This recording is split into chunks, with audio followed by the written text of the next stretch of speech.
제가 봉독합니다. 왕이여, 왕이 한 큰 신상을 보셨나이다. 그 신상이 왕의 앞에 섰는데 크고 광채가 매우 찬란하며 그 모양이 심히 두려우니 그 우상의 머리는 순금이요 가슴과 두 팔은 은이요 배와 넓적다리는 노시요 그 종아리는 쇠요 그 발은 얼마는 쇠요 또 얼마는 진흙이었나이다.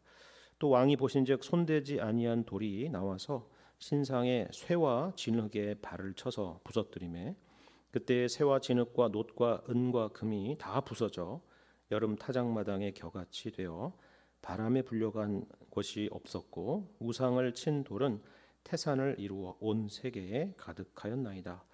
그 꿈이 이루어한즉 내가 이제 그 해석을 왕 앞에 아뢰리이다. 왕이여, 왕은 여러 왕들 중에 왕이시라. 하늘의 하나님이 나라와 권세와 능력과 영광을 왕에게 주셨고 사람들과 들짐승과 공중의 새들 어느 곳에 있는 것을 막론하고 그것들을 왕의 손에 넘기사 다 다스리게 하셨으니 왕은 곧 그 금머리이니다.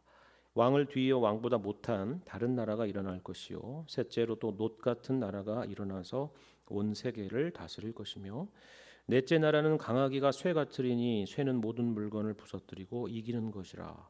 쇠가 모든 것을 부수는 것 같이 그 나라가 문나라를 부서뜨리고 찌을 것이며 왕께서 그 발과 발가락이 얼마는 토기장의 진흙이요 얼마는 쇠인 것을 보셨은즉 그 나라가 나누일 것이며 왕께서 쇠와 진흙이 섞인 것을 보셨은즉 그 나라가 쇠 같은 든든함이 있을 것이나 그 발가락이 얼마는 쇠요 또 얼마는 진흙인즉 그 나라가 얼마는 든든하고 얼마는 부서질 만한 것이며 왕께서 쇠와 진흙이 섞인 것을 보셨은즉 그들이 다른 민족과 서로 섞일 것이나 그들이 피차에 합하지 아니함 같이 쇠와 진흙이 합하지 않음과 같으리이다.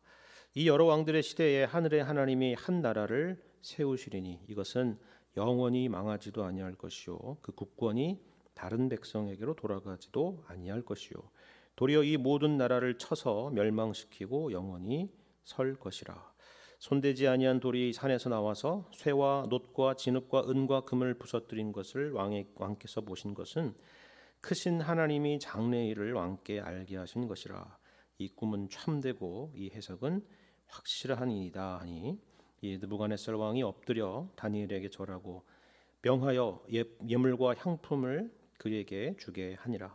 왕이 대답하여 다니엘에게 이르되 너희 하나님은 참으로 모든 신들의 신이시요 모든 왕의 주제시로다.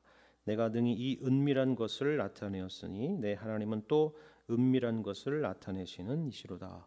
왕이 이에 다니엘을 높여 귀한 선물을 많이 주며 그를 세워 바벨론 온 지방을 다스리게 하며 또 바벨론 모든 지혜자의 어른을 삼았으며 왕이 또 다니엘의 요구대로 사드락과 메삭과 아벳느고를 세워 바벨론 지방의 일을 다스리게 하였고 다니엘은 왕궁에 있었더라. 아멘.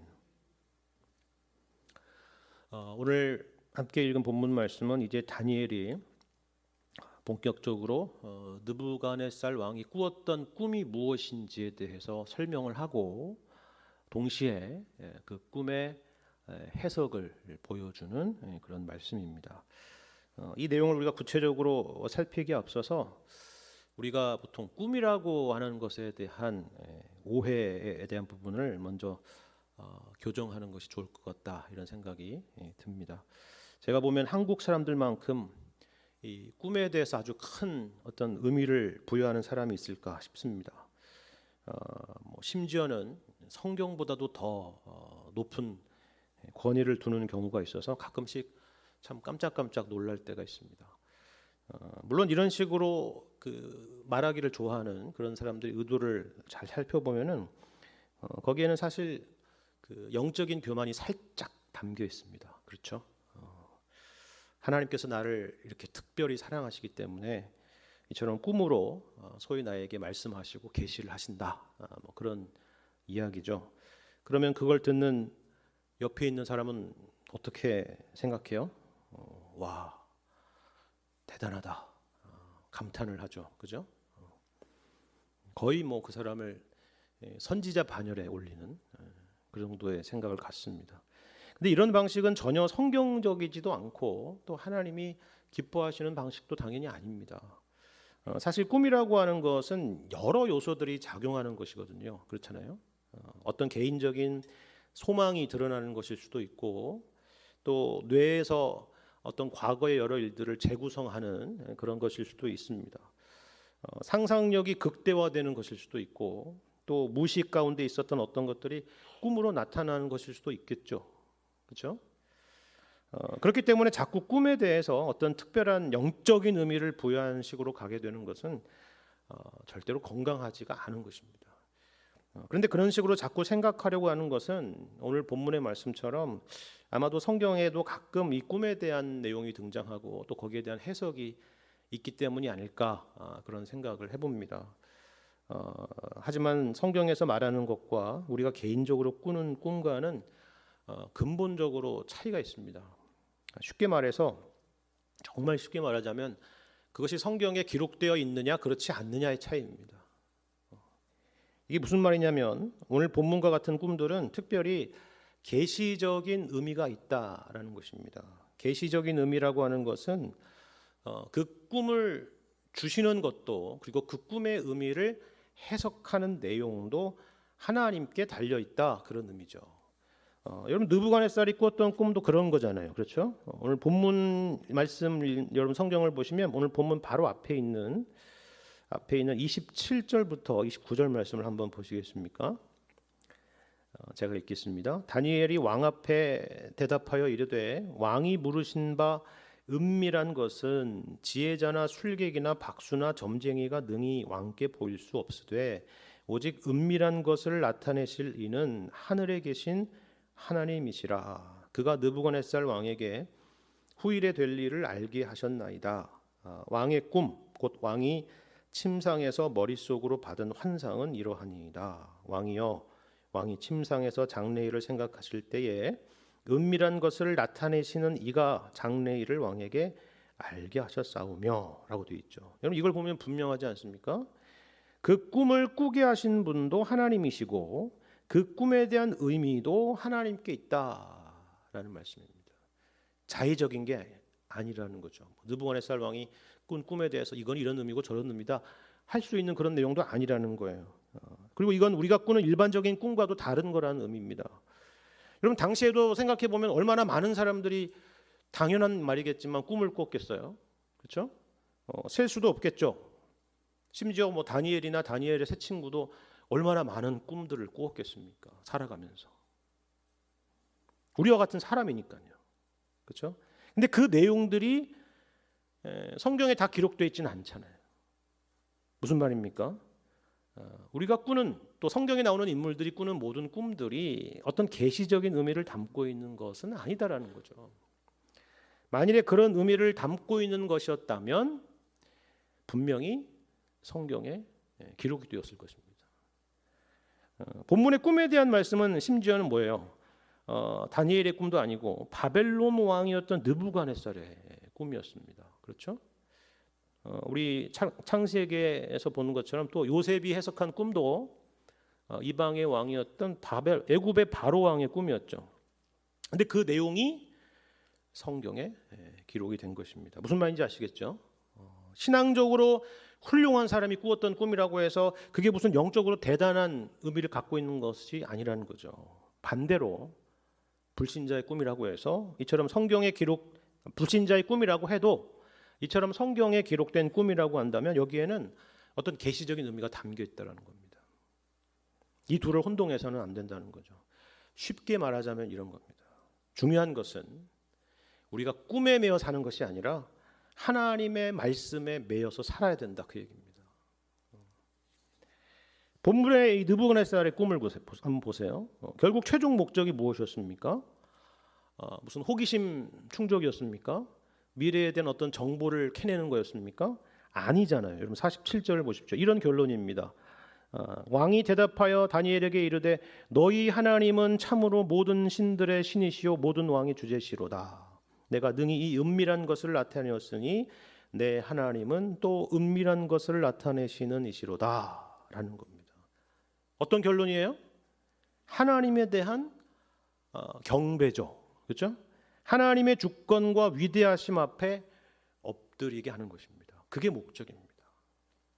자, 그렇다면 구체적으로 어떤 내용입니까? 여러분 31절 이하에 이제 그 설명이 있는데요. 다시 한번 제가 읽겠습니다. 31절입니다.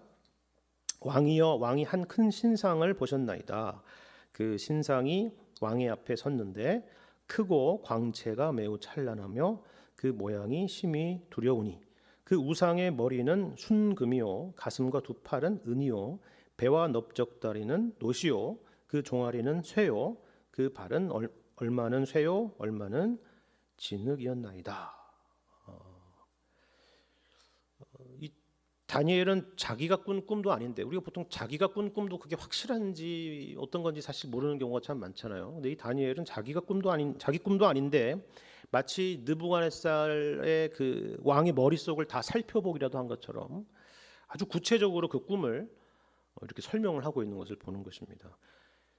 다니엘이 위대해서가 아니라 하나님께서 그 다니엘에게 그 꿈을 하나하나 자세히 알리셨기 때문이죠. 그렇죠? 한 신상에 대한 꿈입니다. 그런데 그 모양이 참 특이하죠. 어떻게 특이합니까? 우리가 보통 동상 같은 것을 만든다 하면은 여러 종류로 만드나요? 케이크처럼? 아니잖아요. 그죠? 한 종류로 만들잖아요. 뭐 돌로 만들든지 아니면 뭐 쇠로 만들든지 청동으로 만들든지 한 종류로 만들지 않습니까? 근데 이 신상은 어때요? 머리는 순금이고 가슴과 두 팔은 은이고 배와 넓적다리는 노십니다. 그리고 종아리는 쇠고 그 발은 쇠와 진액이 섞여 있답니다. 정말 특이한 모습이죠. 그죠? 더군다나 여러분 이 내용을 자세히 보시면 여기에는 좀 여러 가지 모순적인 내용들이 담겨 있어요. 어떤 면에서 그렇습니까?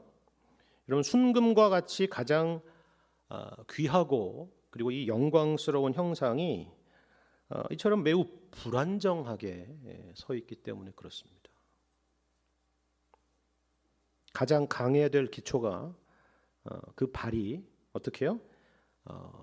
이 쇠와 진흙으로 섞여 있는 아주 취약한 그런 모양으로 등장하고 있다는 것입니다. 예를 들어서 지금 여기 강대상이 있는데요. 이 강대상의 상단이 100% 순금이라고 생각을 해보세요. 다들 그 화려함에 놀라지 않겠습니까? 이야, 대단한 강대상이다 이렇게 생각할 거예요. 근데 이 강대상의 다리는 언제 부러져도 이상하지 않을 만큼 썩은 나무로 만들어졌다. 생각해 보십시오. 너무 이상하지 않습니까? 그렇잖아요. 근데 이 느부갓네살이 두려웠던 것은 이러한 이 신상의 이 독특하고도 특이한 모습 때문도 있었겠지만, 그것도 하나의 이유일 수 있겠지만 그 이후에 있었던 충격적인 내용 때문인 것으로 보입니다. 이어서 보시죠. 34절과 35절인데요.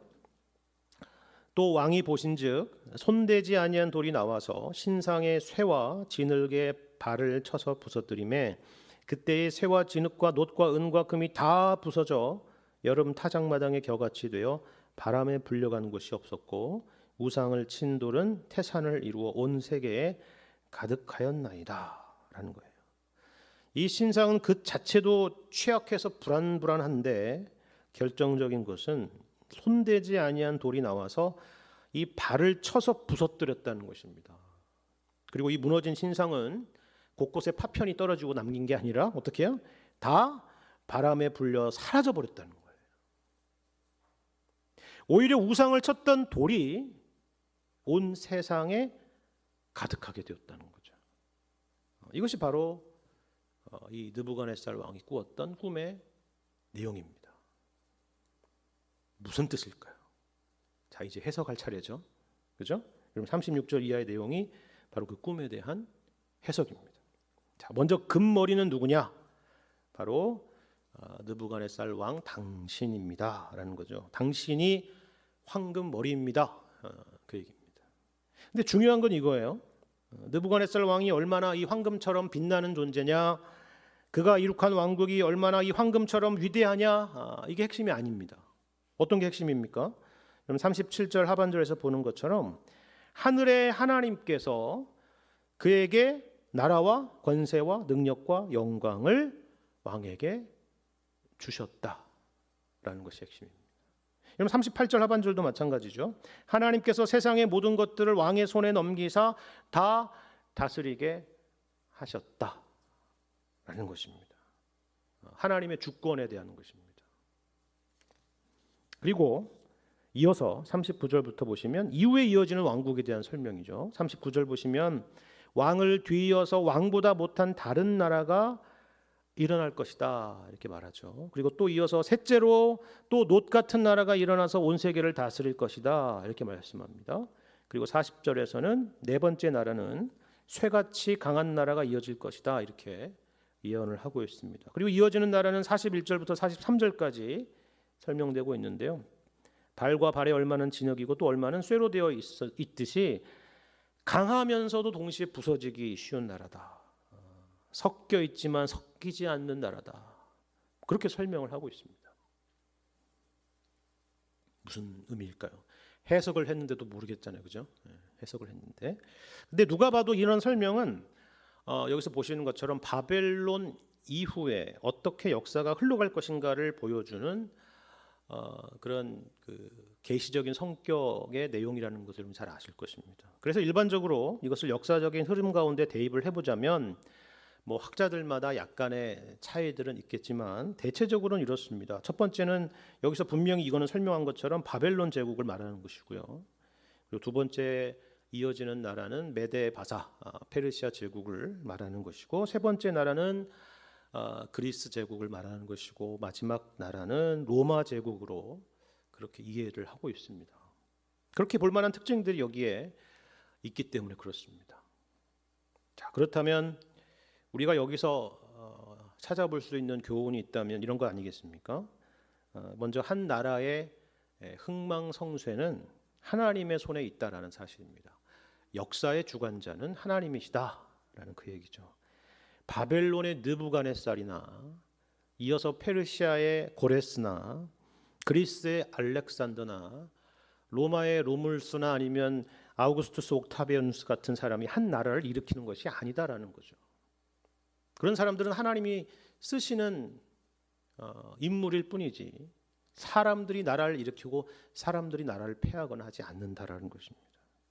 여러분 요한복음 18장과 19장을 보면요, 예수님께서 이제 잡히셔서 순환을 당하시는 중에 빌라도와 대화하는 장면이 있는데요. 그 중에서 한 장면을 보시면 빌라도가 이렇게 예수님에게 말을 합니다. 뭐라고 말하냐면 내가 너를 놓을 권한도 있고 십자가에 못 박을 권한도 있는 것을 알지 못하느냐라고 말합니다. 그때 예수님이 뭐라고 말씀하셨는지 아십니까? 이렇게 말씀하죠. 위에서 주시지 아니하였다면 나를 해할 권한이 없으리라 하는 겁니다. 모든 권세는 하나님께 있고 지금 내가 이 길을 가는 것은 하나님의 계획 가운데 가는 것이다 라는 그런 말씀이죠. 이것이 바로 이 세상 가운데서 우리가 가져야 될 신앙적인 자세라고 할 수 있습니다. 우리가 당장 눈으로 볼 때는 세상의 거대한 권력이 그리고 강대국이 세상을 쥐락펴락하는 것처럼 보입니다. 역사가 그런 식으로 흘러가는 것처럼 보이죠. 그런데 중요한 것은 하나님께서 일정한 시기에 누군가에게 일정한 권세를 주셨기 때문이라는 것을 우리는 아셔야 된다는 것입니다. 표면적인 상황이 아니라 그 너머에서 그 위에서 이 모든 세상을 통치하시는 하나님을 바라볼 수 있어야 된다라는 그런 의미죠. 그런데요, 우리가 이처럼 이 말씀을 거시적으로 그리고 역사적으로 해석할 때에도 분명한 의미가 있고 또 교훈도 있지만 그런 거시적인 관점 말고도 우리 각자에게 주는 영적인 교훈도 이 말씀 가운데 분명히 있다는 사실입니다. 어떻게 보면 이것이 우리에게 더 중요한 의미라고도 할 수 있을 겁니다. 이게 무슨 말이냐면 이런 거예요. 이렇게 한번 여러분 생각해 보세요. 이걸 단지 역사적으로 어떤 식으로 성취되었는가에 대해서만 생각한다면 그게 무슨 우리에게 큰 의미가 있겠습니까? 여러분 이 느부갓네살이 사실 그게 궁금했을까요? 역사가 앞으로 어떻게 흘러가게 될지 100년, 200년, 500년 뒤에 어떻게 흘러가게 될지 그게 궁금했을까요? 아니죠. 느부갓네살 왕의 관심은 오직 자기 자신뿐입니다. 자신의 미래가 궁금했을 뿐입니다. 그렇지 않겠습니까? 여러분, 이 바벨론의 포로로 끌려왔던 이스라엘 공동체 입장에서도 마찬가지죠. 바벨론 다음에는 어떤 나라가 일어나고 또 그 다음에는 어떤 나라가 일어나고 하는 그런 무슨 역사적인 순차적인 단계들, 그 나라의 이름이 무엇이고 그 나라에서 통치할 통치자 이름은 누구이고 이런 게 궁금했을까요? 아니겠죠. 당연히 아닐 것입니다. 제가 이 말씀을 드리는 이유는 다른 게 아닙니다. 요즘도 그런 식으로 성경을 이렇게 읽고 해석하는 사람들이 참 많이 있기 때문입니다. 특히 이처럼 묵시문학 장르를 택해서 이거는 역사적으로 봤을 때 누구를 가리키는 것이고 어떤 역사적인 사건을 가리키는 것이고 어떤 나라에 대한 이야기다 이렇게 막 설명을 하고, 그리고 그런 식으로 뭔가 이렇게 딱딱 떨어지게 설명하는 사람들이 있어요. 그리고 미래에 어떤 일이 있을 거다 뭐 이렇게 얘기하는 사람도 있고, 주로 이단들이 그런 해석들을 참 좋아합니다. 근데 그게 진짜 하나부터 열까지 다 맞다고 한번 생각을 해보세요. 그걸 다 안다 한들 우리에게 뭐가 달라지겠습니까? 그렇지 않습니까? 근데 흥미로운 것은 이 느부갓네살이 이 꿈과 해석을 듣고 나서 교훈을 크게 얻었을까요? 그렇지 않았을까요? 그렇지 않았다는 것입니다.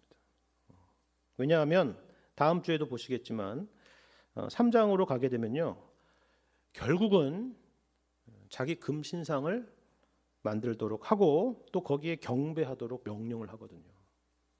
근본적으로 달라지지 않았습니다. 그리고 경배하지 않으면 풀무불에 던지겠다는 명령도 내리죠. 그렇죠? 왜 그랬을까요? 이유는 분명합니다. 느부갓네살은 이 이야기를 듣고 오히려 안심했기 때문입니다. 자기 시대에는 그런 일이 없을 것이고 왕을 뒤이어서 등장할 나라들이 그렇게 되리라는 예언이었기 때문이죠. 예를 들어서 우리나라가 여러분 200년 뒤에 무슨 일이 있고 300년 뒤에 어떤 일이 있다라고 생각을 해보세요. 그런 얘기를 들었다고 해보십시오. 그게 오늘을 사는 우리에게 무슨 큰 영향이 있겠냐 하는 것입니다. 그렇죠? 어차피 우리 세대에는 그런 일이 없을 것이기 때문입니다. 하지만 이것을 우리 각자에게, 우리 한 사람 한 사람 개인에게 영적으로 적용해 본다면 이건 조금 다른 문제일 것입니다. 그리고 사실 이것이 오늘 본문에서 또 한편으로 우리에게 강조하는 교훈입니다. 다시 말해서 이것은 한 나라의 여러 나라들의 흥망성쇠를 말하고 있지만 그것은 동시에 추상적인 그런 이야기들이 아니라 그 나라에 속한 모든 사람들의 이야기들이기 때문입니다. 여러분, 우리가 지난번에 1장 말씀을 공부하면서 이곳 바벨론 지역에 대해서 설명하기를, 특별히 이 지역이 신할 땅이라고 묘사했던 것을 기억하시죠? 그렇게 설명했던 걸 기억하실 것입니다. 그리고 이 신할이라고 하는 것은 창세기 11장에서 사람들이 바벨탑을 쌓고 자기 이름을 내려고 했던 곳이었다라는 것도 우리가 확인했습니다. 그러니까 이처럼 옛 지명을 지금 이 다니엘서에서는 이 옛 지명을 소환함으로써 지금 바벨론에서 그 일이 역사 가운데 여전히 계속되고 있고 반복되고 있다는 것을 보여주려고 하는 것입니다. 바벨탑은 역사적으로 사라졌지만 여전히 사람들은 또 다른 바벨탑을 쌓고 또 쌓고 있다는 거예요. 그래서 단지 이것은 바벨론만이 아니라 그 이후에 이어지는 왕국과 그 나라의 백성들도 모두 다 같은 가치를 공유하고 있다라는 것을 보여주는 거죠. 여러분 보십시오. 금신상이 없어지고 그 다음에 은신상이 생겼다가 그게 없어지고 그 다음에 노실상, 그 다음에 철과 흙이 섞인 신상이 등장하는 게 아니잖아요. 어떻게 되어 있어요? 머리 금, 가슴과 팔은 은, 배와 다리는 놋, 종아리와 발은 철과 흙입니다. 하나로 묶여 있죠. 하나로 되어 있습니다. 그러니까 모양과 형태만 달라질 뿐, 나라의 이름만 바뀌고 그 구성원들만 세대에 따라서 달라질 뿐 모두 다 한 몸이다. 바벨탑 정신을 공유하고 있는 나라들이다. 그런 말입니다. 여러분, 여기 이 신상의 모습에서 누구나 볼 수 있는 두 가지의 특징을 우리가 확인할 수가 있는데요. 그게 뭐냐면 보시면 먼저 머리부터 아래까지 보면 화려함으로 시작해서 평범함으로 간다라는 것입니다. 그렇잖아요? 금, 은, 놋, 그리고 쇠와 진흙이잖아요. 그죠? 근데 또 보시면 또 한편으로는 어떤 특징이냐면 점점 더 갈수록 강해지고 단단해진다는 특징이 있습니다. 그렇잖아요? 금보다 은이 강하고 은보다 놋이 강하고 놋보다 쇠가 더 강하기 때문입니다. 그렇죠? 그리고 제일 마지막에서는 반전이 일어나지 않습니까? 점점 강해질 줄 알았는데 오히려 진흙입니다. 부서지기 쉬운 물질이죠. 여러분 이거는 역사를 우리가 생각해봐도 충분히 생각해볼 수 있는 부분입니다. 여러분 고대로 더 과거로 거슬러 올라갈수록 이 느부갓네살처럼 백성들에게 신으로 추앙받는 신처럼 여겨줘 이런 게 아니라 진짜 신으로 추앙받는 아주 강력한 전제 군주 체제였습니다. 그렇죠? 근데 시간이 점점 흐르면서 그 권력이라는 것이 조금씩 분산되고 그렇게 되지 않습니까? 그런 시대로 흘러가죠. 그런데 또 한편으로 세계사를 보면은 결국 강철처럼 쇠처럼 새로운 기술과 무기로 무장한 강한 나라들이 그 앞전에 약하고 무른 과거에 한때 화려했던 영광의 그 나라들을 무너뜨리는 것을 볼 수가 있습니다. 그걸 보여주는 것이죠. 그런데 중요한 것은 뭐예요? 결국 그렇다 할지라도 이 세상의 그 어떤 나라도 영원하지 않다라는 것입니다. 어떤 나라들은 심지어는 흔적도 없이 사라지고 마는 그런 나라들도 있습니다. 여러분 야은 길재 선생의 시조가 있지 않습니까? 500년의 한반도를 지켜왔던 고려시대의 흥망을 바라보면서 이런 시를 썼죠. 500년 도읍지를 필마로 돌아드니 산천은 의구하되 인걸은 간데 없다. 어즈버 태평연월이 꿈이런가 하노라 하는 시조입니다. 그러니까 멀리 바벨론이나 무슨 페르시아나 그리스 로마를 볼 필요도 없죠. 이처럼 이것은 어디서나 있는 세상의 역사이기 때문입니다. 근데 우리가 한 인생을 봐도 그렇지 않습니까? 나라나 역사를 보지 않더라도 한 인생을 봐도 마찬가지라는 것입니다. 우리는 흔히 연령대별로 그 특징을 구분하곤 합니다. 그 중에서 특별히 20대와 30대의 나이들을 생각해 보면 마치 바벨론처럼 황금과 같은 그런 시절이죠. 가장 화려하고 가장 자신감이 넘치는 그런 시절입니다. 꼭 나이가 아니더라도 한 인생을 생각해 보면 어떤 한 인생의 전성기 같은 시절이 분명히 있을 것입니다. 하지만 나이가 들수록 그 황금빛은 바래지죠. 몸도 약해지고 생각도 젊었을 때 같지가 않습니다. 그럼에도 불구하고 나이가 들면 들수록 인생에 대한 철학과 고집은 오히려 더 강해집니다. 마치 신상의 모양처럼 황금으로 시작해서 강철로 이어지는 것과 비슷한 거죠. 예전에 사랑의 교회 고 옥하는 목사님께서 그런 말씀을 하신 적이 있습니다. 뭐냐면 교회에서 나이가 60이 넘으면 절대로 제자 훈련을 해서는 안 된다라는 말이었습니다. 왜 그런 말을 하셨겠어요? 그죠? 나이가 들수록 잘 안 변하기 때문입니다. 생각이 잘 바뀌지 않기 때문에 그렇죠. 교만해지기가 쉽기 때문입니다. 그런데 이 신상의 발이 쇠와 진흙이 섞여 있는 것처럼 언제든지 무너지기가 쉬운 것입니다. 하나님이 치시면 한순간에 무너지는 것처럼 바로 이것이 이 세상의 역사이고 또 한 사람의 인생이라는 것입니다. 그렇다면 왜 이런 일이 있습니까? 여러분 이런 이유 때문입니다. 34절과 35절 말씀 한번 다시 보겠습니다. 또 왕이 보신즉 손대지 아니한 돌이 나와서 신상의 쇠와 진흙의 발을 쳐서 부서뜨리매 그때 쇠와 진흙과 놋과 은과 금이 다 부서져 여름 타작마당에 겨같이 되어 바람에 불려 간 곳이 없었고 우상을 친 돌은 태산을 이루어 온 세계에 가득하였나이다 라는 겁니다. 그럼 여기 손대지 아니한 돌이라고 하는 것은 사람들의 손으로 만든 것이 아니다라는 그런 의미죠. 그렇죠? 역사로 보면은 새로운 정복자가 등장해서 한 나라를 무너뜨리고 또 새로운 나라를 세우지 않습니까? 근데 이 나라는 그와 같이 인간의 정복자가 세우는 나라가 아니다라는 것입니다. 하나님이 세우시는 나라입니다. 역사의 주인은 하나님이시고 한 인생의 주인도 하나님이시기 때문입니다. 아무리 대단한 나라도 거대한 제국도 하나님이 세우시고 하나님이 쓰러뜨리십니다. 아무리 훌륭한 인생이며 성공한 인생도 하나님께서 그에게 살아생전의 복을 주신 것이고 또 그것을 거두시는 분도 하나님이시다라는 것이죠. 우리가 그것을 알아야 된다는 것입니다. 그것을 아는 삶이 지혜로운 삶이라는 것입니다. 자, 그렇다면 우리가 어디에 소망을 두고 살아야 되는지는 너무나도 분명할 것입니다. 여러분 44절 말씀을 보십시오.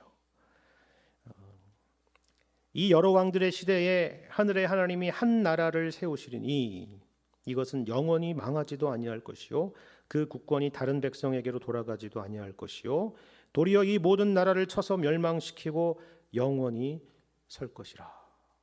그럼 이 나라는 어떤 나라입니까? 바로 하나님 나라입니다. 그렇죠? 그리고 이 예언대로 하나님의 아들이신 예수 그리스도께서 이 땅에 오셔서 그 나라를 친히 세우시고 우리를 그의 백성으로 부르신 것입니다. 그렇다면 우리는 어떻게 그의 나라의 백성이 될 수 있습니까? 여러분 요한복음 3장 말씀을 보시면요, 예수님께서 니고데모와 함께 대화한 내용들이 있지 않습니까? 그때 예수님께서 이 하나님 나라에 대해서 니고데모에게 뭐라고 말씀하셨습니까?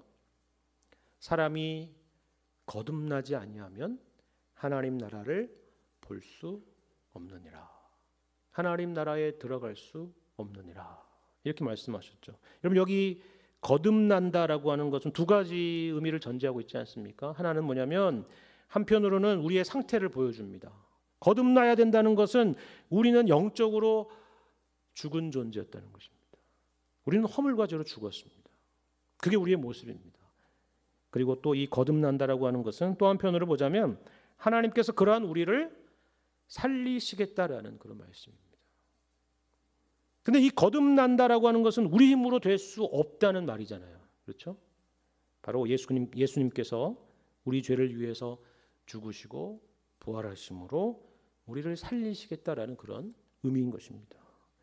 이것을 믿는 우리는 예수님을 구주로 그리고 왕으로 모시는 우리는 그 누구라도 하나님 나라의 백성이 되는 은혜를 누리는 것입니다. 영원히 망하지도 않고 흥망성쇠가 없는 나라, 영원히 서게 될 그 나라의 백성이 된다라는 것이죠. 그런데 우리에게 있는 혼란은 이거 아닙니까?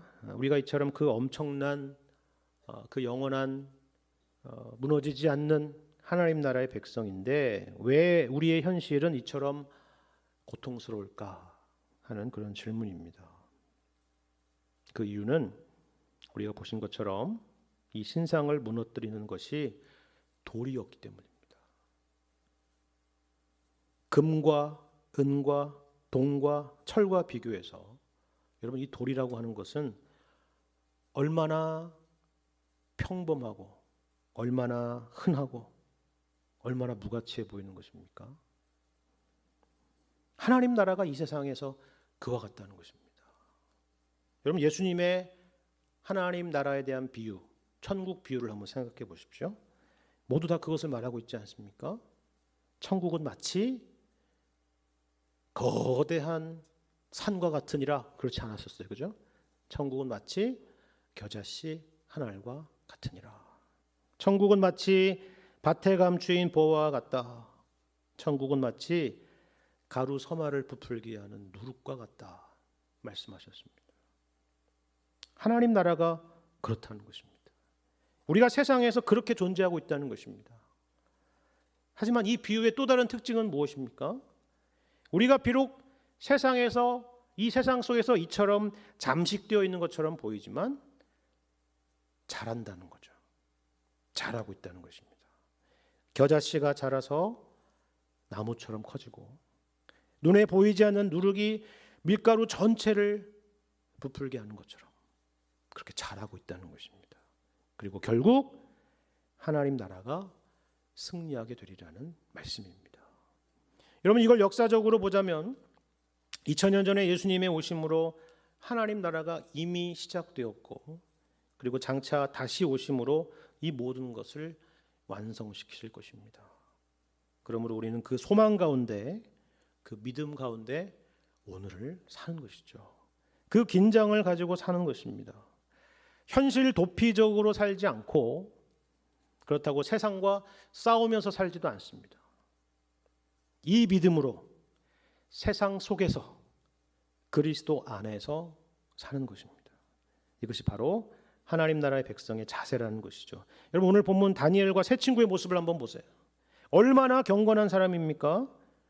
그런데 동시에 얼마나 현실 깊숙한 곳에서 살아가고 있나요? 48절을 보십시오. 왕이 이에 다니엘을 높여 귀한 선물을 많이 주며 그를 세워 바벨론 온 지방을 다스리게 하며 또 바벨론 모든 지혜자의 어른을 삼았으며, 왕이 또 다니엘의 요구대로 사드락과 메삭과 아벳노고를 세워 바벨론 지방의 일을 다스리게 하였고 다니엘은 왕궁에 있었더라. 보이십니까? 다니엘과 세 친구는 바벨론의 공직에 봉사하는 공무원이 되었고 다니엘은 왕궁에 있었답니다. 현실 안에 있습니다.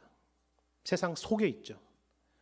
우와, 성공했네, 출세했네, 승승장구하네, 그런 의미가 아닙니다. 여러분 보시는 것처럼 다음 장부터 풀무불 사건 그리고 사자굴 사건이 기다리고 있지 않습니까? 그렇잖아요. 우리는 그 속에서 살아가는 것입니다. 세상 속에서 하나님 나라의 백성으로 살아갑니다. 강하지만, 분명히 우리가 하나님 나라의 백성이지만 또한 동시에 연약한 모습으로 사는 것입니다. 세상의 방식으로 증명되는 나라가 아니기 때문입니다. 이 믿음으로 살 때만이 흔들림이 없습니다. 우리가 오늘 이 말씀을 통해서 기억할 것은, 주님 외에 우리가 소망을 삼는 것들은 모두 다 마침내 이 신상과 같이 무너지고 말 것이라는 사실입니다. 하지만 주님으로 소망을 삼는 사람은 영원한 하나님 나라의 백성입니다. 언제나 어떤 상황 가운데서나 이 믿음 가운데서 신실한 하나님 백성으로 살아가시는 여러분과 제가 되기를 주님의 이름으로 간절히 축원합니다.